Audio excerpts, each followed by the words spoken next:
درود پاک پڑھے مرتبہ صلی اللہ علیہ نبی الامی صلی اللہ علیہ وسلم صلاۃ و سلام علیک یا رسول اللہ صلی اللہ تعالی علیہ وسلم۔ ان چیزوں کا بیان چل رہا ہے کہ جن سے وضو ٹوٹ جاتا ہے۔ آپ حضرات نے 11 چیزیں ایسی سماعت کی کہ جن سے وضو ٹوٹ جاتا ہے۔ ایک مسئلہ ہے نیند کا۔ کل کے بیان میں آپ نے سنا تھا قے کے بارے میں، پلٹی کے بارے میں، کہ کئی طرح کی ہوتی ہے، کس کس سے وضو ٹوٹے گا اور کس کس سے وضو نہیں ٹوٹے گا۔ آج کا مسئلہ نیند کے بارے میں کہ کون سی نیند ایسی ہے جو وضو توڑ دیتی ہے اور کون سی نیند ایسی ہے جو وضو نہیں توڑتی ہے۔ ایک قاعدہ کلیہ یاد رکھیں، ایسی نیند جو غافل کر دے، پتہ ہی نہ چلے کہ کہاں انسان پڑا ہے، تو ایسی نیند جو ہے وہ وضو توڑ دیتی ہے۔ پتہ کیسے چلے گا کہ یہ غافل کرنے والی نیند ہے؟ تو نیند کی حالت ایسی ہو کہ کسی چیز پر ٹیک لگا کر کے اگر کوئی انسان سویا یا ویسے ہی سویا اور اگر اس کے کوئی ٹیک لگائی جاتی تو وہ گر جاتا، ایسی نیند غافل کرنے والی ہوتی ہے اور ایسی نیند سے وضو ٹوٹ جاتا ہے۔ نیند اور بھی ہوتی ہے، کبھی جھونکے والی ہوتی ہے، کبھی اونگ ہوتی ہے صرف، اور پتہ رہتا ہے صرف جو ہے آدمی ڈگمگاتا ہے، تو وہ نیند جو ہے وہ وضو نہیں توڑتی ہے۔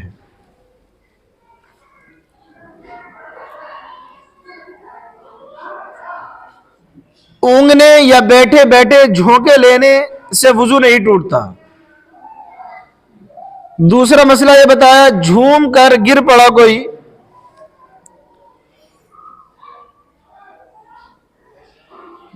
جھوم کر گر پڑا اور فوراً آنکھ کھل گئی تب بھی وضو نہیں ٹوٹے گا۔ ایسے سو رہا تھا، سوتا سوتا آنکھ لگ گئی، ایک دم آنکھ کھل جاتی ہے، ہوتا ہے نہیں؟ ابھی بتا رہے ہیں نماز والا بھی ابھی آ رہا ہے، ابھی آ رہا ہے، نماز والا بھی آ رہا ہے۔ تو جیسے اکثر و بیشتر گھر میں بیٹھے ہیں، چارپائی پر یا کہیں کرسی پر بیٹھے ہیں، آنکھ لگی ایک دم آنکھ کھل جاتی ہے، تو اس سے وضو نہیں ٹوٹتا ہے۔ یہ تو ہماری اور آپ کی نیند کا حال ہے، اور نبیوں کی نیند کا حال تو یہ ہے کہ انبیاء کرام علیہ السلام کی نیند ناقض وضو کیا ہے۔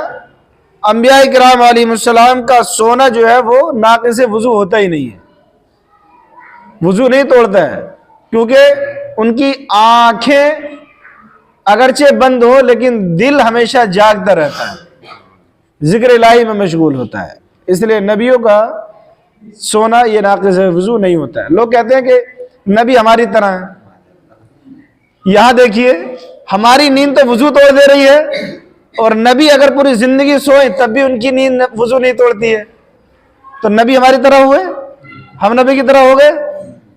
کہتے ہیں کہ نبی بھی بولتے ہیں، ہم بھی بولتے ہیں، نبی کے بھی 2 ہاتھ پیر، ہمارے بھی 2 ہاتھ پیر۔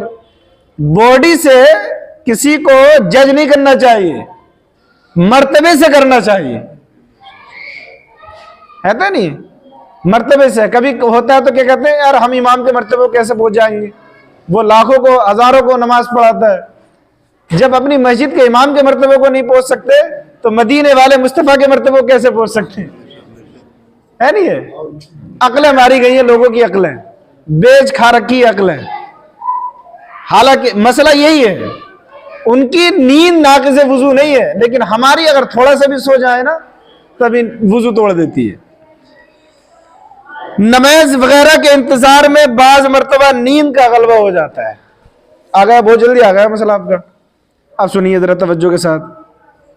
یہ اچھی چیز ہے، اگر کوئی بھی کسی کو جیسے کوئی ڈاؤٹ ہوا کرے اور اگر سمجھ میں آئے تو معلوم کر لو، 1 بار نہیں 2 بار معلوم کرو، 2 بار نہیں 3 بار معلوم کرو، پوچھنے میں کوئی حرج نہیں۔ نماز وغیرہ کا انتظار میں بعض مرتبہ نیند کا غلبہ ہو جاتا ہے اور یہ دفع کرنا چاہتا ہے، تو بعض وقت ایسا غافل ہو جاتا ہے کہ اس وقت جو باتیں ہوئیں ان کی اسے بالکل خبر ہی نہیں، بلکہ 2-3 آواز میں آنکھ کھلی اور اپنے خیال میں یہ سمجھتا ہے کہ سویا نہ تھا، اس کے خیال کا اعتبار نہیں۔ اگر معتبر شخص یہ کہے کہ تو غافل تھا تجھے آواز دی تو نے جواب نہیں دیا، یا اس وقت جو باتیں ہوئی وہ پوچھی جائیں وہ نہ بتا سکے تو اس پر وضو لازم ہے۔ یہ تو میں نے کتاب پڑھ کر کے سنائی، اب میری بات سنو، میں آپ کی زبان میں اس کو سمجھاتا ہوں۔ نماز جمعہ ہوتی ہے، جمعے کی نماز سے پہلے تقریر ہوتی ہے، تو ہماری نگاہ تو سب پہ جاتی ہے، کون سو رہا ہے کون جاگ رہا ہے۔ بعض دفعہ ایسا ہوتا ہے کہ جیسے ہی آئے اور مسجد میں بیٹھے تقریر سننے کے لیے ہوتے، لیکن آنکھ لگ جاتی ہے کیونکہ تھکن ہوتی ہے، بعض دفعہ آنکھ لگ گئی۔ تو یہ جو سونا ہے، یہ سونا کس حالت کا دیکھا جائے گا؟ اگر اس کا سونا اس طرح کا ہو کہ تقریر میں جو باتیں کی جا رہی تھیں اسے پتہ ہی نہیں چلا کہ کیا باتیں ہو رہی ہیں، وضو توڑ دے گا۔ اس کے پاس میں جو بیٹھا تھا وہ شخص اگر اس سے کئی مرتبہ اس سے کہا کہ جیسے ہوتا ہے نا کونی مار دیتے ہیں، اور یہ اس کو اٹھا دیا، اسے پتہ ہی نہیں چلتا ہے، تو اگر کوئی اس کے پاس میں معتبر شخص ہے اس سے پوچھا جائے گا کہ یہ کس حالت کی نیند میں تھا، اگر وہ غفلت والی نیند میں ہوگا تب ایسی صورت میں وضو ختم ہو جائے گا۔ اور آدمی اس نیند میں یہ سمجھتا ہے کہ میں جاگ رہا ہوں، ہوتا ہے نہیں، مسجد میں آتا ہے، اس کا فکر جو ہوتی ہے، گہرائی جو ہوتی ہے دماغ کی، مینٹلٹی جو ہوتی ہے، تو وہ ہمیشہ اس کی ہوتی ہے کہ جیسے میں جاگ رہا ہوں، حالانکہ وہ غافل ہو جاتا ہے، سو جاتا ہے۔ نماز پڑھتے پڑھتے اگر کوئی انسان سو گیا تو ایسی صورت میں نماز ہو رہی تھی، رکوع میں تھے یا کیا قیام میں تھے، کھڑے تھے، یا جو ہے سجدے میں تھے اور سو گئے، سونا اس حالت میں تھا کہ غفلت کرنے والا تھا کہ رکوع ہو گیا پتہ ہی نہیں چلا، پوری جماعت کھڑی ہو گئی، وہ سو ہی رہا ہے رکوع میں یا سجدے میں یا قاعدے میں جو بیٹھتے ہیں تحیات پڑھتے ہیں، تب وضو بھی ٹوٹ جائے گا اور وہ نماز بھی فاسد ہو جائے گی۔ کیوں؟ اس لیے کہ جب وضو نہیں تو نماز ختم، سمپل بات ہے، جب وضو ہی ٹوٹ گیا تو نماز ختم ہو جاتی ہے۔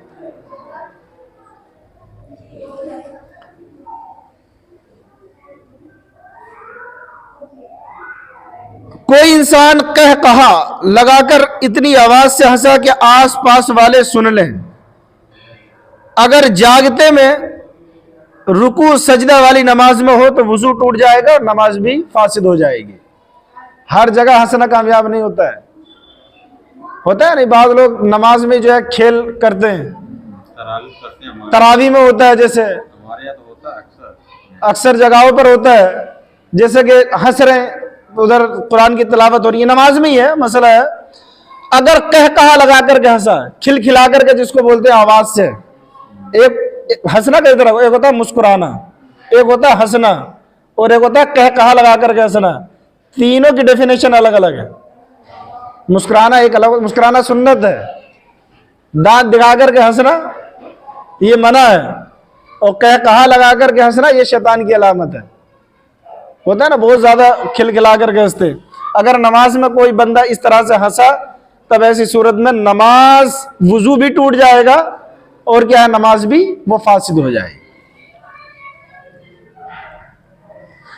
کہہ کہا آواز کتنی کہ پاس والے اس کے ہنسنے کو سن لیں، یہ نہیں کہ دوسری یا تیسری صف والے سنیں، صرف پاس والے اس کی آواز کو سن لیں گے تب بھی کیا ہے اس کی نماز اور وضو دونوں ٹوٹ جائے گا۔ اور اگر اتنی آواز سے ہنسا کہ پاس والے نے نہیں سنا، اتنی آواز سے ہنسا کہ پاس والے نے نہیں سنا، خود اس نے سنا، تب ایسی صورت میں وضو تو نہیں ٹوٹے گا، البتہ نماز جو ہے وہ ٹوٹ جائے گی، نماز ختم ہو جائے گی۔ نماز کوئی کھیل نہیں ہے کہ نماز کے اندر ہنسا جائے، اتنی آواز سے ہنسا کہ دوسرے بھی سن لیں تو نماز بھی ٹوٹے گی اور وضو بھی، اتنی آواز سے ہنسا کہ خود اس نے سنا دوسرے کو آواز نہیں گئی، تب ایسی صورت میں وضو تو باقی رہے گا لیکن نماز فاسد ہو جائے گی۔ اور اگر مسکرایا، مسکرانے کی حالت یہ کہ دانت نکلے اور آواز بالکل نہیں نکلی، صرف جو ہے دانت نکلے، تو اس سے نہ وضو ٹوٹے گا اور نہ نماز فاسد ہوگی، لیکن پھر بھی منع ہے کیونکہ نماز میں جو ہے اللہ رب العزت کی بارگاہ میں بندہ کھڑا ہو۔